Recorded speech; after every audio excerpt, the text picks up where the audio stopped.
tardes, 1 de enero del 2021, esta es Coyuntura Política. Mi nombre es Víctor Barahona y ya como es costumbre me acompaña el licenciado Sergio Méndez, abogado de la República y presentador de televisión en Tele1. Bienvenido, Sergio, nuevamente a Coyuntura Política. Víctor, muchísimas gracias nuevamente por esta deferencia que tú tienes conmigo e invitarme a un programa tan prestigioso como el que Dios ha destinado que tú conduzcas. Muchísimas gracias. Bueno, se terminó el año, 1 de enero, pero prácticamente hay cosas que no se está hablando. Ya nadie está hablando de Arriaza Chica, no estamos hablando del Mozote, del presupuesto que entre comillas lo ha vetado el señor presidente. ¿Me podías dar tu opinión sobre eso, Sergio? Con gusto. Si quieres iniciamos en ese orden de ideas con el tema de Arriaza Chicas, que hay que analizarlo. Punto número 1, yo estoy esperando la resolución porque ya conocemos el fallo. El juez primero de paz de la jurisdicción de San Salvador estableció en su momento un sobreseimiento definitivo, supuestamente, y no provisional, por una nulidad, no sé si es absoluta o relativa, que se puede superar. El tema es que en el fallo el señor juez dijo de que eso daba paso a un sobreseimiento definitivo. Listo.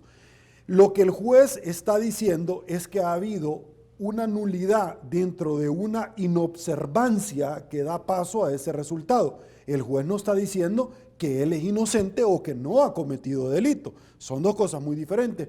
Punto número 1, el tema, Víctor, es que yo quiero ver y estoy como muy ansioso de ver la resolución y cuando salga la podemos analizar por varias razones. 1, el cargo de la Policía Nacional Civil es incompatible con otros cargos. Eso quedó establecido en la ley orgánica de la policía desde los acuerdos de paz.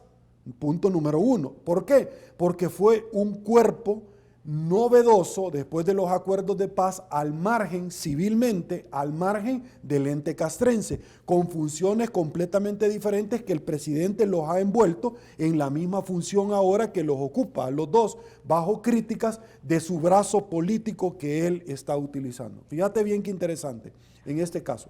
Quiere decir que el señor Arriaza Chicas, cuando llega a la Asamblea Legislativa, además de probablemente otra comisión de otros hechos delictivos en usurpación de funciones que ya no le correspondían, porque en ese momento los defensores dicen están presentándola ahorita en la Asamblea Legislativa la notificación, ¿cierto? Bajo el principio de publicación, de publicidad. Pero es bien raro, Víctor, que en ese momento se le estaba notificando a la Asamblea cuando lo que ellos han invocado allá en el juzgado de paz es precisamente que ellos no les habían notificado. Qué lindo El Salvador, lo que ellos en la asamblea, el día que se conformó para dar el resultado del desafuero, ellos lo estaban presentando y no había sido notificada la asamblea. Y ellos en el juzgado invocan que tampoco habían sido notificados. Supuestamente el mismo hierro, número 1. Número 2, pero cuando llegan bajo una investidura que ya no tenía porque él había puesto la renuncia, pero misteriosamente lo habían publicado así en el diario oficial, cuando el diario oficial tiene de retraso 2 o 3 meses, ese se publicó inmediatamente, fíjate, bien raro. Pero además de esa situación, el secretario jurídico en su momento, que me merece mi respeto, dijo, por supuesto, que ese cargo de viceministro se lo hemos dado para poder protegerlo. No es por una función que él iba a desempeñar, sino que para protegerlo. ¿Y qué es lo que hizo Dilma Rousseff en Brasil con Lula da Silva? Protegerlo. ¿Y qué es lo que hizo el FMLN con José Luis Merino al darle un cargo en Cancillería? Y con Cifrido Reyes, protegerlo. ¿Y qué es lo que están cuestionando ellos entonces del FMLN y de los 20 años de Arena?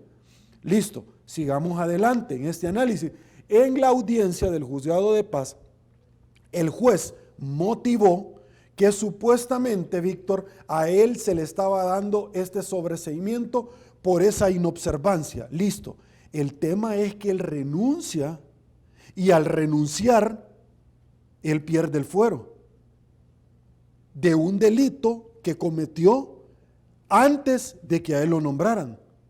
Entonces, ¿cómo es que el juez dice que hay una inobservancia porque a él no le notificaron que tenía que haber llevado al ministro cuando él lo cometió antes de que le dieran el puesto con fuero.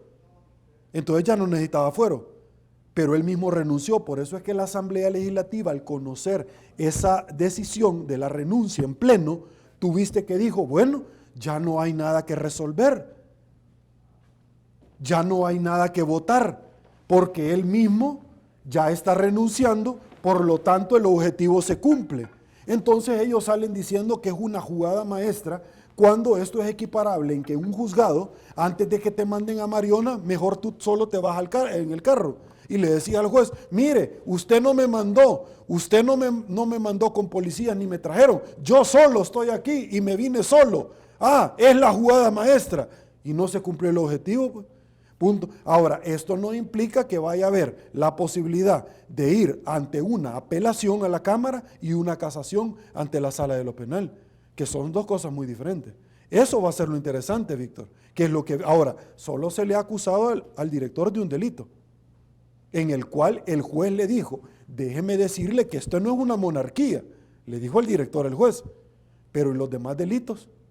Entonces eso es lo que vamos a ver ahorita con la resolución, cómo va a apelar y si Fiscalía lo va a acusar por los otros delitos. Ok, punto número 1, tú hablaste del presupuesto.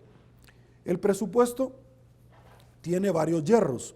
La primera es, cuando Obras Públicas dice que el presupuesto 2021 lo va a implementar en 4 meses y que después va a pedir más, eso es una inconstitucionalidad para los que conocemos, con una medianía de conocimiento, bajo normas de rango constitucional, porque no pueden haber 2 presupuestos a la misma vez.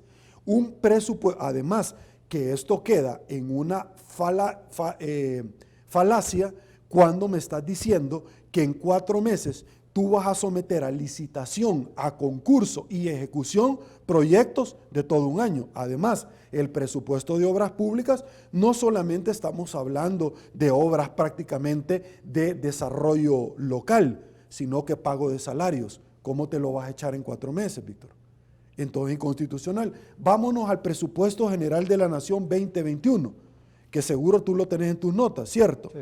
Vamos a hablar más adelante porque el presidente lo vetó parcialmente y eso no se puede. Por favor. No, y esa es la siguiente pregunta. El presidente de la República, Nayib Bukele, sancionó el presupuesto general de la Nación 2021 y los beneficios que incluyen en materia de salud, educación y seguridad, entre otros. Además, vetó decretos aprobados por la Asamblea Legislativa que reducían la inversión pública y debilitan la seguridad del país.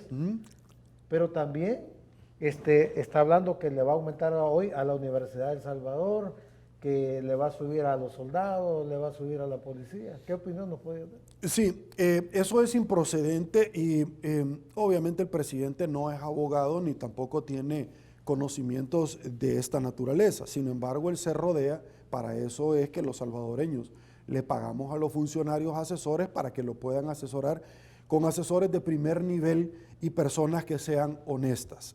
Eso no se puede, Víctor, por varias razones. Primero, porque un funcionario solo puede hacer lo que la ley expresamente le establece, a diferencia de un salvadoreño común y corriente, un civil, por cuanto eso no está en la ley, presidente, y hay que ser honrado y decírselo a la población salvadoreña. No puede usted vetar un presupuesto general de la nación parcialmente. La Asamblea Legislativa redistribuyó el dinero de publicidad del presidente para el otro año y quitó las plazas ad honorem, que no son ad honorem, sino que luego nos hemos dado cuenta que tienen 2 o 3 plazas adicionales repartidas en diferentes estamentos políticos y que de ahí cobran. La Asamblea le quitó eso. La Asamblea redistribuyó un dinero para pagarle las pensiones a los salvadoreños, que no están contempladas en el presupuesto general de la Nación por parte del presidente, de la misma forma en que no contempló el año pasado el pago para Fomilenio. Y ahí está. El presidente ha vetado en el presupuesto general de la Nación el 10% que les corresponde a las alcaldías. Entonces, Víctor, te das cuenta y queda establecido y todo sale a la luz, donde el presidente este año no les entregó el FODES a las alcaldías, pese a que la Corte de Cuentas de la República dijo que ahí estaba el dinero, y entonces ha metido a El Salvador en un grave problema económico del único país en el mundo que tenemos una recesión económica. ¿Qué significa tener una recesión? Ya lo va a sentir, aguánteme un ratito, ya lo va a sentir el ácido, no se preocupe. Recesión, el término, búsquelo en su diccionario, implica que el ejecutivo gasta más de lo que puede percibir, lo cual resulta ser inicuo, Víctor, por una razón. ¿Qué ejercicio fiscal es el que va a implementar en el 2021? La recaudación del 2020. La recaudación del 2020. ¿Por qué? Porque en el 2020 viene la declaración de renta en abril del 2021. Y si se te cayó en el 2020 la recaudación, Víctor, porque él paralizó completamente la economía, ¿sí? Y ha perseguido a empresarios que ya se fueron o que planean irse, decime cómo es que vas a crecer más en el 2021 cuando lo que vas a captar en abril van a ser la renta del 2020. Explícame, Víctor. ¿Cómo se come eso? Es mentira, es paja, es casaca, todo lo que nosotros estamos comentándole. Listo, con relación a esos temas, el análisis de esos temas. Listo. Una vez dicho eso, el presidente viene y no le gusta eso. Y dice, no, es que yo no le voy a dar el FODES. Entonces queda establecido que el presidente está violando la Constitución de la República, las leyes, y no quiere entregarle un dinero que ha retenido y que tiene el deber objetivo de cuidado de entregar la cosa fungible y la más fungible de todo, que es lo económico, a las alcaldías. Las alcaldías no le han hecho pago de las obligaciones contraídas a proveedores, por lo tanto han quebrado empresas. No ha hecho pago ni desarrollo de obras locales, tampoco el pago de aguinaldos que lo permite el FODES, ni tampoco los salarios. ¿A quién van a demandar? Esa no es una deuda de la alcaldía, es una deuda de país soberana, donde el presidente de la República está metiendo al país en la posición de sendas demandas penales, civiles, en el órgano jurisdiccional. ¿Por qué? Destruir un sistema económico con el único objetivo de ganar las elecciones. No importa, el fin justifica los medios. Eso es lo que está pasando.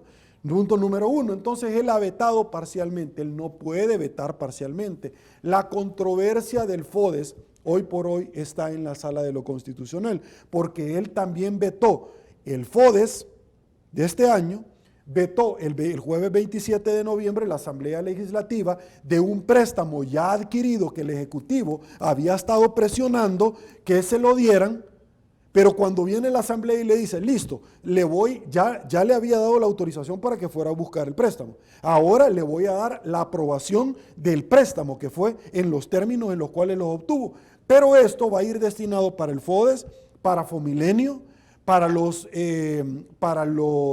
proveedores del gobierno ejecutivo central y para los desplazados del conflicto armado, los excombatientes.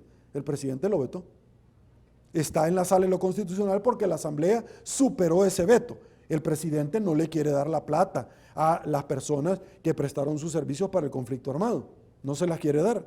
Lo vetó. Vetó para la alcaldía, también para Fomilenio 2. Esa controversia está en la sala de lo constitucional. Si la sala llega a resolver, porque es un interés de nación, ahorita tiene efectos suspensivos y retroactivos y el presidente se lo va a tener que dar, al igual que el presupuesto general de la nación. Si el presidente manda a publicar solo lo que a él le conviene, está entrando en otra esfera jurídica de probables delitos penales, porque está haciendo actividades que no le corresponden y usurpando nuevamente funciones de otro órgano del Estado, como lo hizo el 9 de febrero que llegó a la Asamblea, se sentó en el puesto del presidente de la Asamblea, usurpó facultades de la Asamblea Legislativa y se metió con el Ejército y la Policía Nacional Civil. Así las cosas. Sergio, ¿podríamos pensar que el presupuesto presentado inicialmente por el Ejecutivo era una arma de guerra electoral para seguir desgastando la oposición? Sin lugar a dudas, el presupuesto es una trampa electoral, pero además de eso, desfinanciado. Pero además de eso, un presupuesto que te dice, le voy a aumentar a salud, pero luego después de las elecciones me contás y le traslada a salud de esos fondos. Le voy a aumentar a la PNC y a la Fuerza Armada, pero después del 28 de febrero me contás y en efecto se lo... ¿Por qué? Porque el señor presidente de la República ofreció en su campaña cuando él iba como candidato a la presidencia, ofreció que el sueldo mínimo te lo iba a aumentar a $500. Perdón, ¿lo aumentó, Víctor? Listo.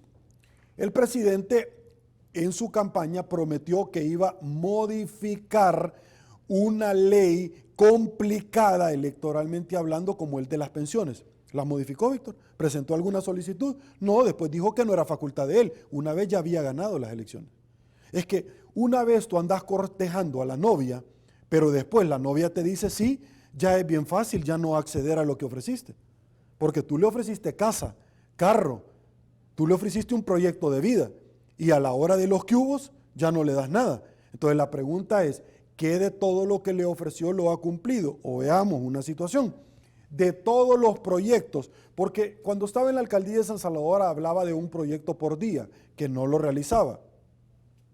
Luego ofreció 20 proyectos al día. Además del puente de la María Chichilco, ¿qué más ha hecho, Víctor? Que por cierto se cayó hace poco. En 2 años que va a cumplir el presidente, el otro año en junio, no ha hecho ni un proyecto. La ampliación de la carretera al Puerto de la Libertad, ese es de Gerson Martínez, el FMLN. Ha hablado de Surf City, eso lo dejó Fomilenio 2. ¿Quién? El profesor Salvador Sánchez Serén. Y entonces, ¿de qué estamos hablando, Víctor? Lo que sí prometió fue transparencia y tampoco la ha dado. Rendición de cuentas y tampoco. Información que le ha puesto un cerrojo defensivo de 7 años para no darlo a conocer cuando él ya no sea presidente. Entonces la pregunta es, ¿quién puede lo más, puede lo menos? Sí, ¿qué de todo eso que te prometió te lo cumplió? ¿Qué le hace pensar a los médicos, a los policías, a los miembros de la Fuerza Armada? Que una vez después del 28, si prometerle ahorita es bien fácil, o irla pasando con la tarjeta de crédito. El tema es generar ingresos en una casa para sostener tu casa, pero irla pasando con tarjeta de crédito, como la ha venido haciendo ahorita en la alcaldía de Cujucatlán y en la alcaldía de San Salvador, que las dos las dejó quebradas, es bien fácil. Entonces, ¿qué le hace pensar a los médicos cuando han sido la primera línea de muerte los médicos? En el único país en el mundo donde la primera línea han sido de muertos los médicos. Y fíjate que hablando de la tarjeta, hablando de la deuda contraída por este gobierno, la de largo plazo, es decir, bonos, sabemos que lo autoriza la Asamblea Legislativa, pero los letes y cetes no. ¿De dónde ha logrado colocar tanto dinero el gobierno si no teníamos cómo hacerlo? De hecho, el FMLN solicitaba en el gobierno anterior, en sus últimos años, que se los autorizaran 800 millones en deuda, y Arena y los demás partidos nunca lo permitieron. ¿Cómo pudo colocar deuda a corto plazo de más de 1.500 millones este gobierno? El presidente se ha caracterizado, lamentablemente, de saltarse las trancas.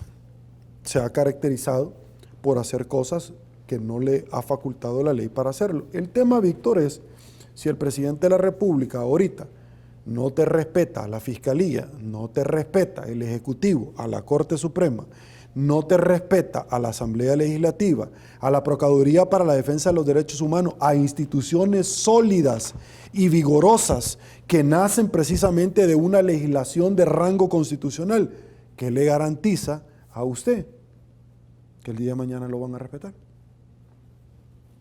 Eso es lo que usted tiene que pensar, corazón bello, papito chulo, príncipe bello. Eso es lo que usted tiene que saber y estar bien claro. Eran 5 personas que una vez se la llevaron y pidió ayuda. Después se llevaron al otro, pidió ayuda. Cuando se llevaron al último y pidió ayuda, los demás ya no los escucharon porque ya se los habían llevado. ¿Me estás escuchando, iglesia? Si usted entiende, si no entiende, pídale al Creador que se lo lleve rápido a su presencia. Digo, que le pegue al televisor o ya no. Tal vez entiende.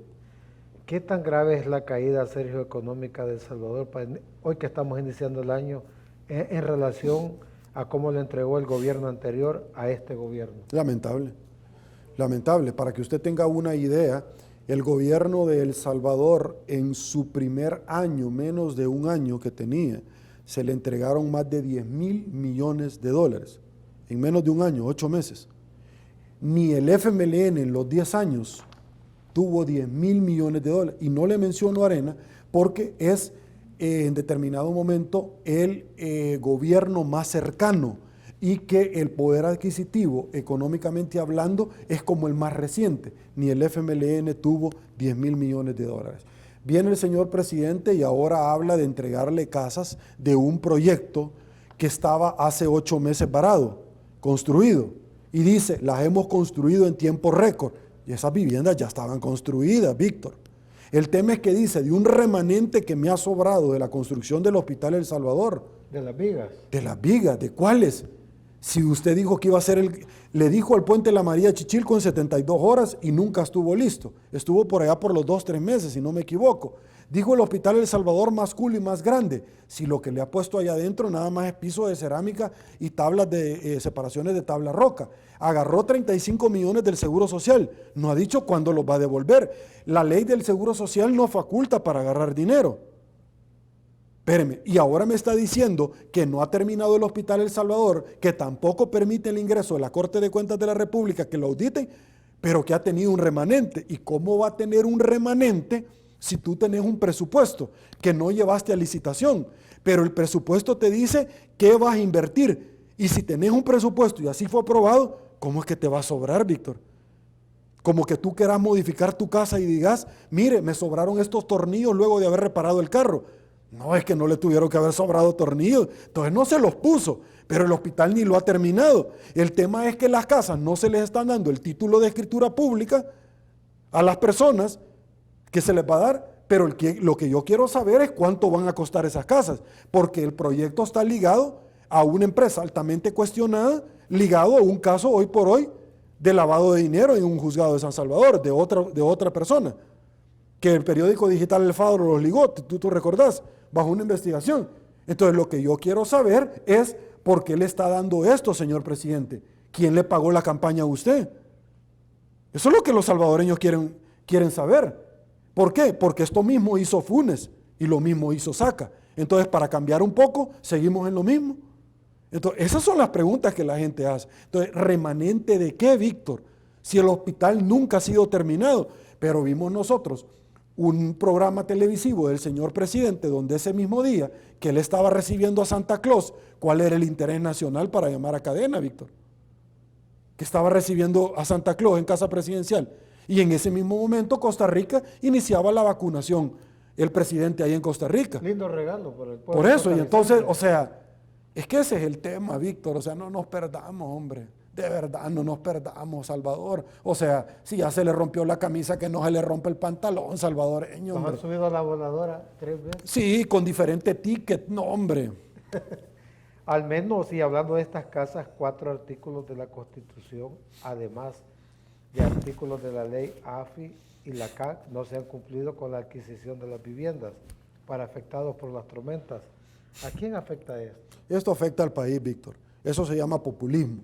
Y no estoy hablando de no ayudarle a la gente. Hay que ayudarle porque hay que tener un componente social. El tema es que usted a la gente le va a ayudar, no dándole pescado, sino que enseñándole a pescar y dándole las posibilidades. Pero hasta este momento él dijo que eran regaladas y la gente ha dicho, no, mire, es que la vamos a pagar. Y entonces, ¿cuál es la verdadera realidad detrás del mito?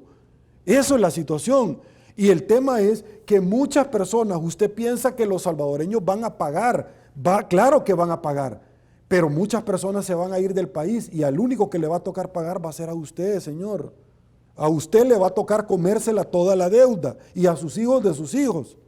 Ya empezaron con los 10 centavos a los transportistas. Ya y ahorita, este valor agregado de los 10 centavos para darle subsidio a los transportistas y del transporte público de pasajeros, buses y microbuses, va a servir como un efecto en cascada para el costo de la vida y la canasta básica. Hasta este momento, espérese después de la gran canasta o el paquetazo económico de impuestos que le van a venir después del 28 de febrero. Una vez se pasen las elecciones, papito, usted no va a hueler aquí y se va a acordar de lo que yo le estoy comentando. No porque lo hizo Arena y el FMLN, el PCN y el PDC. El 3 puntos sobre el IVA va a ser insuficiente, Víctor, para salir adelante. Ya me va a contar dentro de un ratito. El tema es que cuando me cuente, como muchos me han contado en el pasado, cuando arremetieron contra mi persona porque cuestionaba a Funes en su mejor momento político, A Saca en su mejor momento político. Es más, cuando Funes y Saca se retiraron de la presidencia, tenían un grado de aceptación mayor que el mismo presidente lo tuvo. Actual. Víctor, entonces el cuestionar o no es parte de la prensa, no es un juicio de valor. Déjame ver si el grado de aceptación le favorece o no. No, es que ese no es un punto de referencia. Hay que cuestionar a todos por igual. Una vez, Víctor, empezaron a descubrir todos los chanchullos de Tony Saca y de Mauricio Funes. Toda aquella gente que había arremetido contra mi persona, tenés razón. Sí, ya se le rompió el pantalón, que no se le rompa la camisa, corazón bello. Sergio, el 27 de diciembre dio inicio la campaña para diputados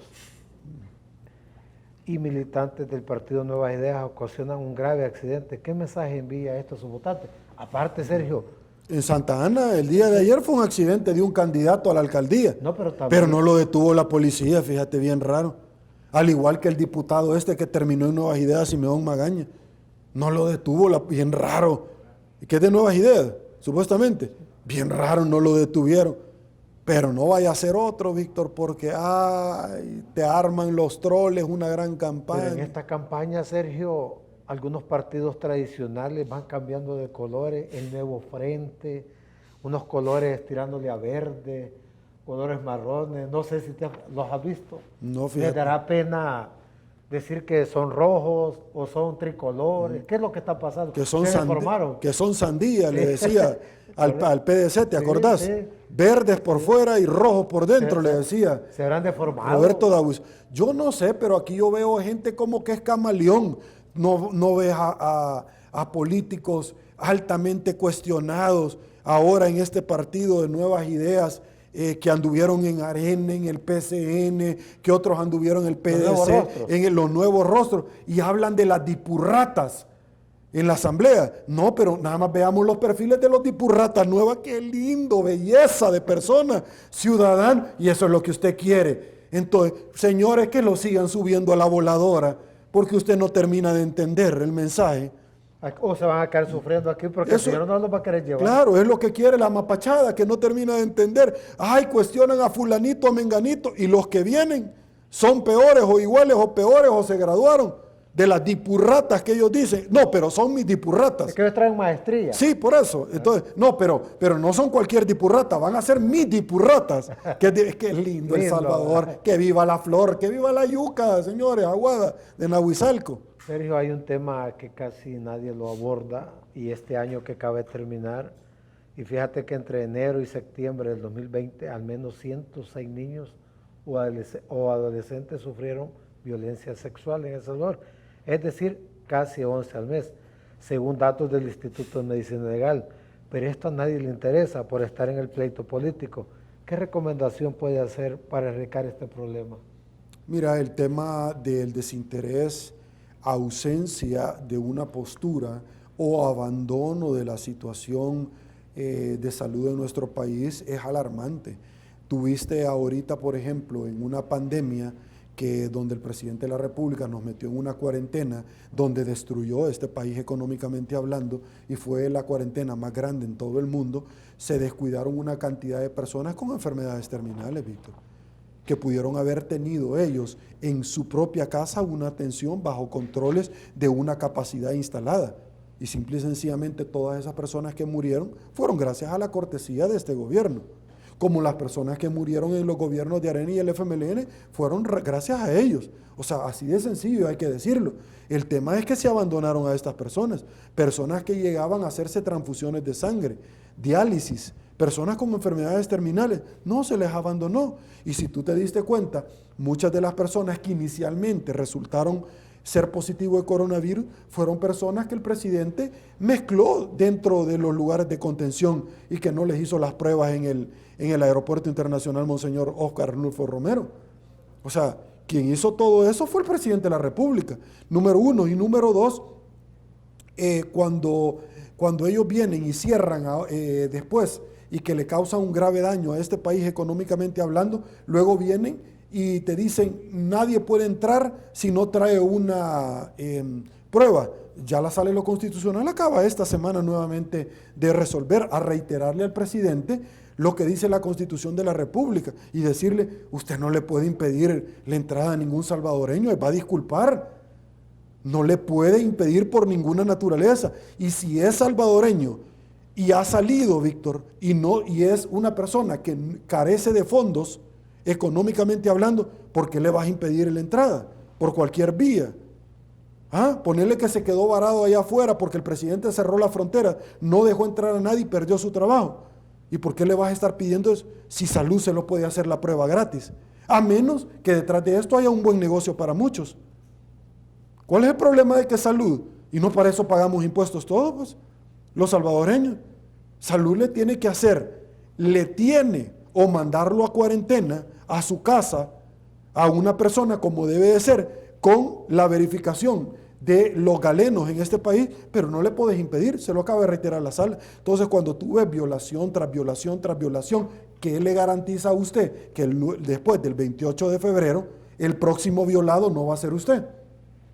Y aparte, ¿qué le garantiza que en la calle no lo va a estrangular la Policía Nacional Civil? La Fuerza Armada no lo va a estrangular, o que lo van a agarrar a alguien miembro de todos estos cuerpos aislados de la ley y lo van a desarmar. Después sigue usted, agarre ticket, papito chulo, entiende el mensaje. aparte de estas violaciones, la violencia ha seguido, acaba de terminar el año, homicidios, desaparecidos, y son las estadísticas. Lo que sucede es que el presidente, por medio de sus ministros, lo único que han hecho es campaña política, pero no han hecho una campaña de concientización para la gente, Víctor. Eso es lo que sucedió.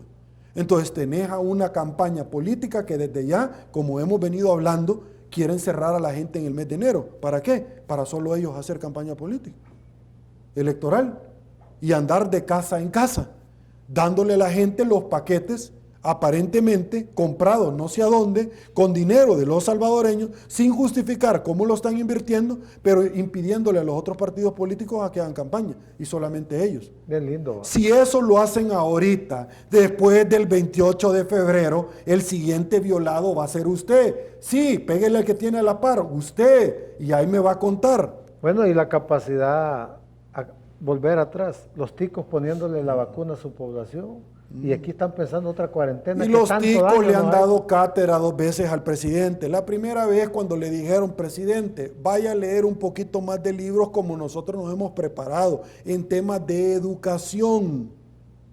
Señor presidente, nosotros no necesitamos ninguna ayuda. Sí, Costa Rica es un país que ha salido de tercermundista, subdesarrollo, y es conocida como la Suiza de Centroamérica. Y el presidente aquí ofreciendo algo. Pero ¿qué le va a ofrecer si ni a la propia gente puede atender, Víctor? ¿Qué le va a ofrecer si para traer a una persona tiene que tener primero un avión, ambulancia, porque si no se le muere en el camino? Como todo lo que ha emprendido se le ha muerto en el camino, presidente. No, le ofreció la montaña rusa, una que está ahí por el museo, David J. Guzmán. Claro, así como dijo del tren, así como habló del aeropuerto, así como habló de una serie de elementos en el plan Cuscatlán que nunca se llevaron a feliz término. Sergio, voy a dejar ya las preguntas de coyuntura y 1 de enero, empezando el año, voy a dejar que dejes un mensaje cristiano como siempre lo haces en el programa todos los viernes, un mensaje de esperanza para empezar el año, para despertar aquí a esta gente. Yo quisiera tener realmente un mensaje de esperanza, pero la única esperanza es que usted termine de entender. Si usted no termina de entender, uno en esta vida no recibe lo que merece, sino lo que negocia. Usted lo está negociando ahorita. Está negociando lo que va a venir el próximo año para todos ustedes. El país oficialmente ya entró en una recesión económica, el único país en todo el mundo. Punto número 1. Punto número 2, El Salvador ha ingresado en el 93% del Producto Interno Bruto. Ha iniciado a un capítulo más oscuro de toda su historia, en términos de falta de transparencia, de rendición de cuentas, de una corrupción galopante, de cada 6 horas darnos cuenta de una situación complicada. Listo, esa decisión usted la tiene que tomar. ¿Por qué? Porque nosotros somos extranjeros en este mundo. Nosotros no pertenecemos a este mundo, pero mientras usted viva acá, se la va a tener que aguantar. Muchos le dirían se la va a tener que comer. Ya me va a decir del próximo año. en las situaciones económicas en las cuales ha entrado el país y va a seguir profundizando día a día. Lo que sucede es que nosotros que somos hijos de Dios, y cuando digo hijos de Dios no es porque sea un cliché en el cual nosotros repetimos que así tiene que ser. Ser hijo de Dios no solamente es aceptarlo como su único Salvador, sino que reconocer que usted por su propia fuerza no puede salir adelante. Una vez usted lo ha hecho eso, porque el regalo de Dios es haber mandado a su Hijo a morir con nosotros para darnos vida y vida en abundancia. ¿Qué significa? La vida eterna. No le agarre cariño a este mundo. Usted es extranjero de este mundo. Somos seres espirituales y eternos. Una vez dicho eso, que espero que me hayan comprendido y que les estimule el intelecto para que puedan escudriñar la Biblia, donde dice: te enseñaré cosas grandes, nuevas y ocultas, en la medida en que usted vaya profundizando escatológicamente hablando de los eventos que van a acontecer en el futuro. Debo de decirle, no le haga caso a las circunstancias que estén pasando, no le haga caso a las situaciones complicadísimas y a las noticias que se puedan venir. Hágale caso a la palabra de Dios, porque no importa, señores, lo que esté sucediendo o vaya a suceder en este país. Dios nos tiene en el hueco de su mano y Dios tiene procesos para cada uno. De la misma manera en que en su momento Dios permitió que Hitler ascendiera al poder, que Benito Mussolini ascendiera al poder, que lo hicieran otras personas como Lenin, porque tenía procesos para sus hijos. La masacre que hizo en su momento en Europa el ejército alemán fue impresionante, pero ese genocidio que después vino el tribunal de Nuremberg allá en Alemania, después de la Segunda Guerra Mundial, y que Alemania perdiera y que hasta el día de ahora todavía esté pagando económicamente por haber perdido la guerra a todos los países que les causó desastres hasta el día de ahora, y que han pedido muchas veces perdón, como Angela Merkel, muchas veces han pedido perdón en el Mozote. ¿Y qué tiene que ver? Porque el Mozote es el genocidio más grande en época moderna. Sí, sucedió aquí en el país en época moderna. Entonces, cuando una persona como Mauricio Funes va a querer llorar en frente de la gente cuando no les cumplió nada en el Mozote, limpiándose supuestamente las lágrimas, cuando vemos al presidente que va a decir que las muertes del Mozote no sirvieron para nada y que el conflicto armado no sirvió para nada, qué lamentable, qué desafortunado. Yo aprecio muchísimo al señor presidente como persona y le deseo que le vaya bien, para que nos vaya bien a todos los salvadoreños, pero qué desafortunadas las palabras, más aún cuando hay palabras del padre de él que se viralizan en las redes sociales y que él reconocía, él era científico y que él sí estudió y él reconocía la trascendencia de los acuerdos de paz y lo que la guerra había dejado. ¿De qué sirvió la guerra, el conflicto armado? ¿Por qué se generó? Lea un poquito, porque si usted no reconoce o no sabe o se hace una pregunta de qué sirvió, obviamente es un craso desconocimiento de la historia y es una falencia supina de conocimientos que usted está teniendo, y le garantizo que usted realmente va a tener una vida profesional corta, porque si su punto de referencia es otra persona que también opine lo mismo, está mal, papito. Busque a alguien más de referencia, a alguien más con peso y de altura de verdad, que se haya preparado académicamente.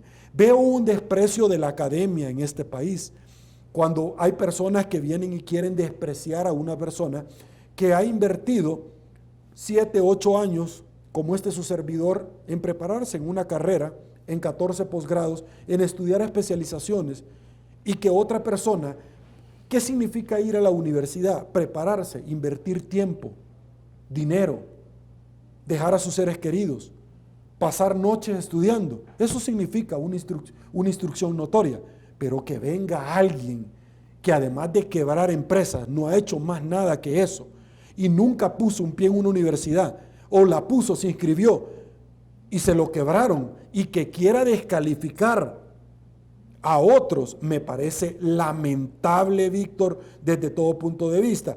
¿Quién lo ha hecho? El presidente Bukele, lo hizo Funes también. Funes descalificaba a todos, al igual que el presidente Bukele, a médicos, a ingenieros, a abogados. Cuando le dice el presidente Bukele 5 magistrados de la sala, magistrados de la sala, no me van a decir a mí, Víctor, un muchacho que puso un pie en la universidad y se retiró con mucho respeto, pero el respeto se gana, no se compra en la tienda de la esquina, ni en el chalet, por el amor de Dios. Veo un desprecio tremendo hacia la academia y obviamente hacia un conocimiento supino o desconocimiento, semánticamente hablando, como usted lo quiera manejar el tema. Ahora, ¿por qué se dio el conflicto armado? El conflicto armado se dio por el abuso de poder. Fíjese bien, el conflicto armado se dio en este país porque había un grupo hegemónico en el poder que quitaba y ponía presidentes con golpes de Estado y se pasaba la ley por el arco del triunfo y no respetaba las instituciones. Cualquier parecido con el presidente es una coincidencia. ¿Me estás entendiendo, iglesia?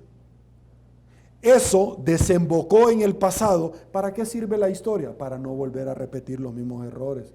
¿Para qué existe el retrovisor del carro? Cuando usted va manejando, en el parabrisas va viendo hacia adelante, pero el retrovisor le va enseñando de dónde venimos. El retrovisor de la vida es para no volver a cometer los mismos errores. La guerra se dio precisamente por esas aberraciones, por ese irrespeto a la libertad de expresión, a la libertad de culto, a la libertad de tránsito, a las libertades consagradas en los derechos constitucionales intrínsecamente válidos e inmutables de la Constitución de la República. Por eso se dio, por eso es que usted puede gozar y respirar tranquilamente hasta este momento. Ahí me va a contar después.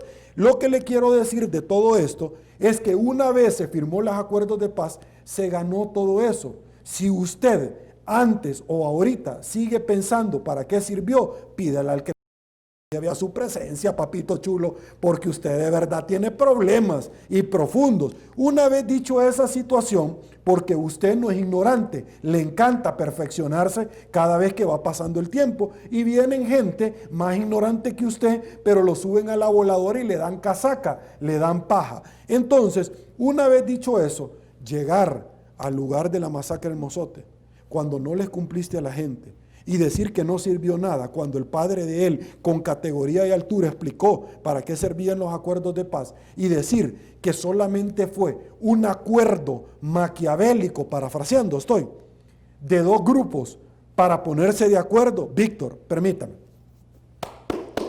Los acuerdos de paz dieron nacimiento a la Policía Nacional Civil, la cual utiliza el presidente a su conveniencia ahora.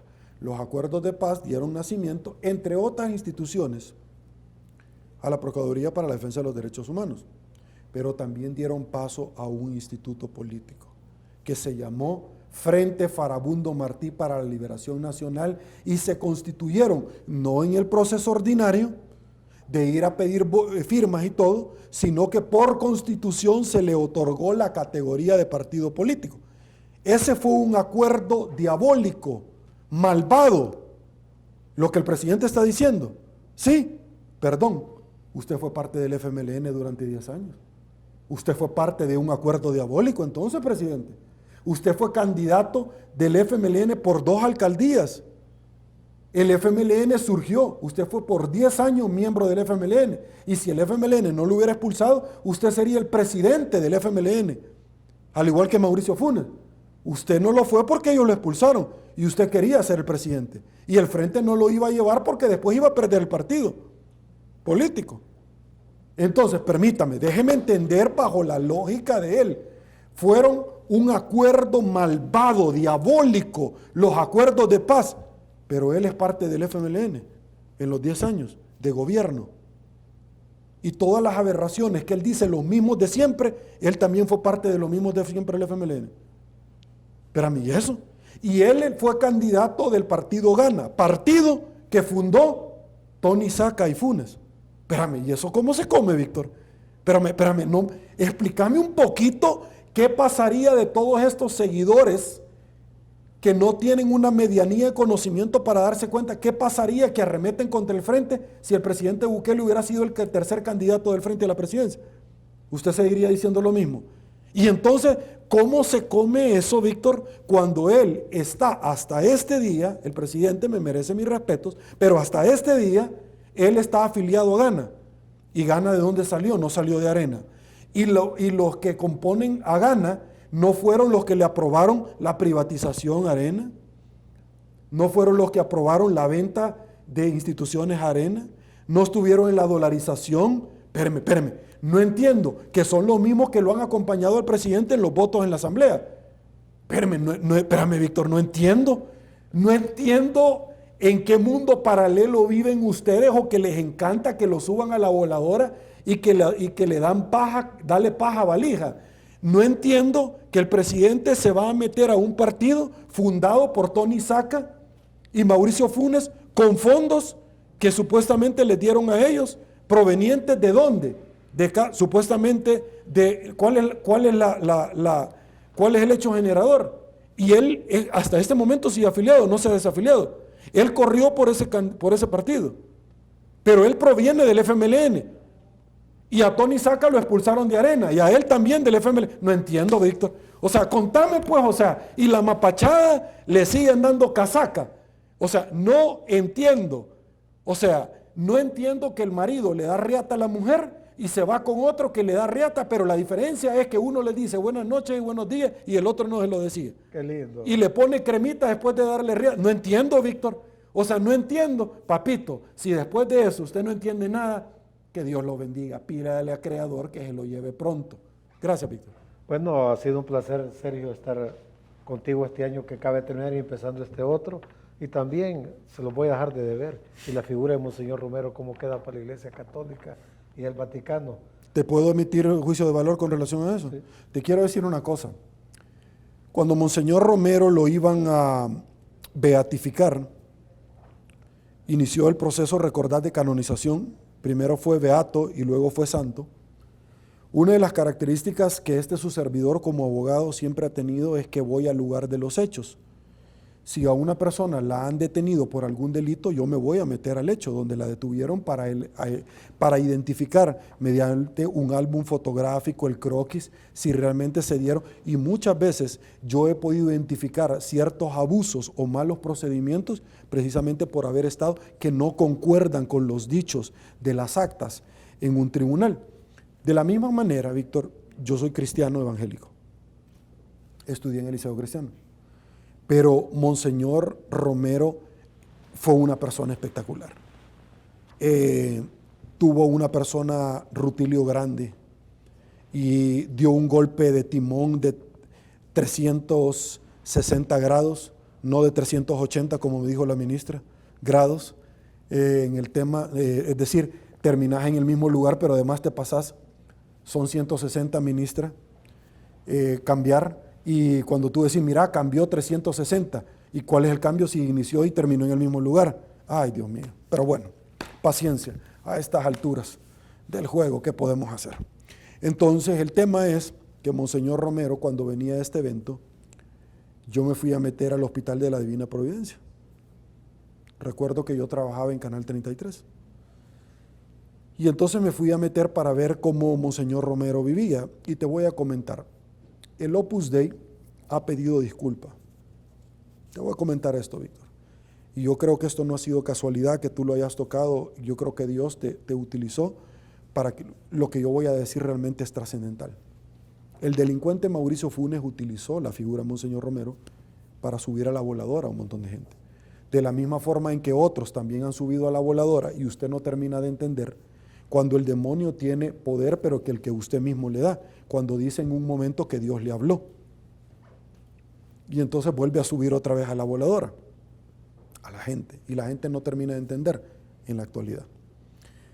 Recuerdo que fui al hospitalito, Monseñor Romero vivió votos de pobreza, y la camisa, cuando tú le empezás a desgastar esta de acá, lo que Monseñor Romero le hacía es darle vuelta a la camisa, y la seguía utilizando. Monseñor Romero en aquel entonces sufrió el embate de un poder político. Sufrió el embate que hemos recibido mucho, Víctor. En aquel entonces el Papa Juan Pablo II lo recibió allá en el Vaticano y ya lo habían puesto en mal a Monseñor Romero. El Opus Dei luego pidió disculpas. Una persona un día me escribió, que yo dije eso al aire y que espero que lo estén escuchando, pidió disculpas precisamente por los embates que habían hecho contra allá en el Vaticano el embajador que teníamos nosotros acá. Recuerdo una vez platicando con las personas que anduvieron con Monseñor Romero, como Roberto Cuellar, como Florentín Meléndez, que trabajaron. Monseñor Romero venía y le decía a los jueces corruptos, la justicia es como la serpiente que solo pica a los descalzos. Yo tengo 90 casos depurados porque él tenía un socorro jurídico de personas desaparecidas. Y ustedes no quieren investigar y yo aquí los tengo documentados. Decía, ¿cierto? Ok, acá está. Entonces a Monseñor Romero lo pusieron en mal en el Vaticano. Monseñor Romero un día llevó una imagen donde el Papa Juan Pablo II, John Paul II, y no se la quiso recibir. Y le decía, me han dicho de usted, me han dicho, y él le decía, Santo Padre, yo no puedo ser diferente ante los abusos que se están cometiendo en mi pueblo. Escuche bien, El Salvador, ante los abusos. ¿Qué abusos? Cuando no respetaban la ley, no respetaban tus derechos humanos. Lo mismo que ha estado sucediendo en los últimos días en nuestro país. Si Monseñor Romero estuviera vivo, lo tendría también diciendo lo mismo. Entiende, El Salvador, qué es lo que tiene en la cabeza, entienda. Vino Monseñor Romero y se ponía en la homilía a denunciar estos actos. A él lo mataron dando la prédica. Él vivía en el Hospitalito de la Divina Providencia, pero en el Hospitalito hay una diferencia, es que ahí están personas con enfermedades terminales. Él vivía con los enfermos, él no vivía en la Nunciatura Apostólica, él no vivía en ningún otro lado, él vivía votos de pobreza ahí con los pobres, con las personas que estaban muriendo. Él tiene un cambio radical cuando a Rutilio Grande se lo envían a él muerto en el maletero del carro. Ahí es donde él tuvo claramente el cambio. Él venía de Ciudad Barrios, de allá de San Miguel, donde él de hecho hay una estatua y todo del santo, y él tuvo un cambio ahí dramáticamente hablando. Jesús Delgado era una persona muy cercana actualmente, en aquel momento actualmente, que todavía está en la Iglesia Católica, y él redacta a plenitud lo que era el santo Monseñor Romero que ahora conocemos. Él se metió a defender a los que no se podían defender. Eso es lo que dio paso a un conflicto armado. Si usted o cualquier persona o el presidente llegan a decir que los acuerdos de paz no sirvieron para nada, simple y sencillamente, usted tiene un problema, caballero salvadoreño. Usted tiene un problema muy grande de toda la historia y tiene que ir a repasar un poquito más, todavía hasta tiempo. Muchísimas gracias, Víctor, por tu oportunidad. Gracias a usted y los espero el próximo viernes, si Dios lo permite. Gracias. Hasta pronto. Gracias.